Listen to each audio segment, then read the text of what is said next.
अस्सलाम वालेकुम दोस्तों। आप लोगों ने एक चीज़ ज़रूर नोटिस की होगी कि जैसे ही सर्दियों का मौसम आता है तो हम में से बहुत से लोग जो हैं वो परेशानी और मायूसी का शिकार हो जाते हैं और रोने को बहुत ज़्यादा दिल करता है।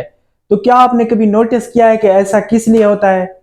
तो दोस्तों आज मैं आपको बताऊंगा कि ऐसा किस लिए होता है।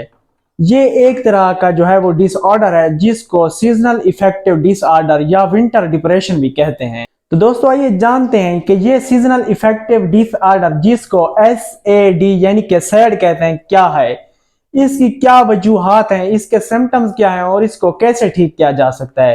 तो आज की इस वीडियो में हम ये सब कवर करेंगे। तो सबसे पहले हम बात करेंगे कि सीजनल इफेक्टिव डिसऑर्डर यानी कि सैड क्या है। तो ये एक किस्म का डिप्रेशन है जो कि आमतौर पर मौसमों की तब्दीली की वजह से होता है, लेकिन ये ज्यादातर सर्दियों के शुरू में कि जिस वक्त मौसम सरमा शुरू हो रहा था उस वक्त बहुत ज्यादा होता है और ये आप लोगों को खज़ां के आखिर में भी हो सकता है।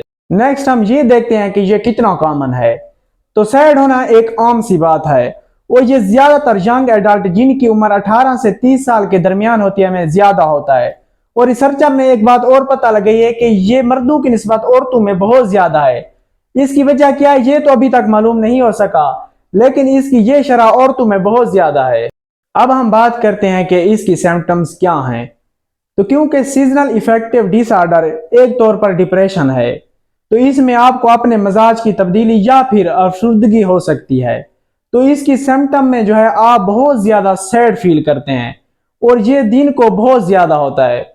एंग्जाइटी हो सकती है या फिर आपको मीठा या कार्बोहाइड्रेट्स खाने की तलब हो सकती है। नींद के मसाइल या फिर मौत या खुदकशी के ख्याल आना, वजन का बढ़ जाना, हाथों या पाँव का बहुत ज्यादा बोझल महसूस होना, किसी भी काम में इंटरेस्ट ना लेना, यानी फिर वो एक्टिविटीज जिनको करते वक्त आप बहुत ज्यादा खुशी महसूस करते हैं उनमें भी आपका दिल नहीं लगता।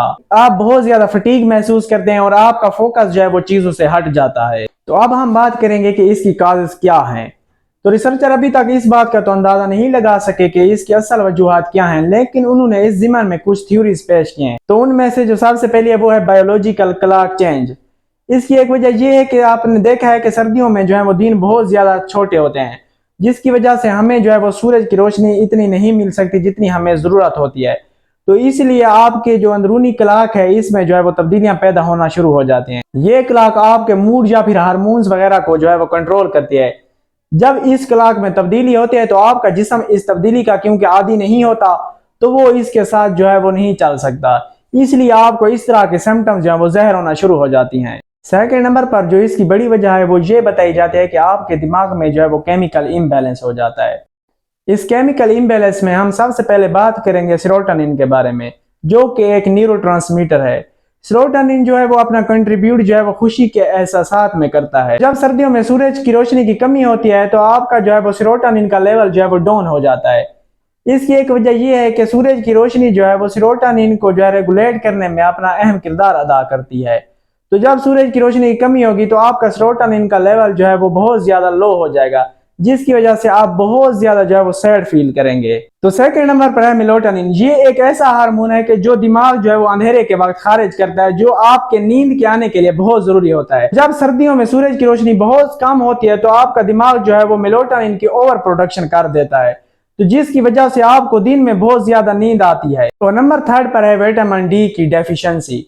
विटामिन डी क्योंकि सेरोटोनिन के लेवल को जो है वो बूस्ट करता है और जब सर्दियों में सूरज की रोशनी की कमी होती है तो आपके विटामिन डी जो है वो नहीं बन सकता, जिसकी वजह से जो है वो सेरोटोनिन का लेवल जो है वो डाउन हो जाता है। तो इसकी वजह से आप बहुत ज्यादा सैड फील करते हैं। तो लास्ट में हम इसके ट्रीटमेंट के बारे में डिस्कस करेंगे। तो इसके ट्रीटमेंट में ये शामिल है कि आप ज्यादा से ज्यादा धूप लें, वर्जिश को मामूल बनाएं और अपना स्ट्रेस लेवल जो है वो कम रखें और जितना हो सके एक बैलेंस डाइट का एहतमाम करें।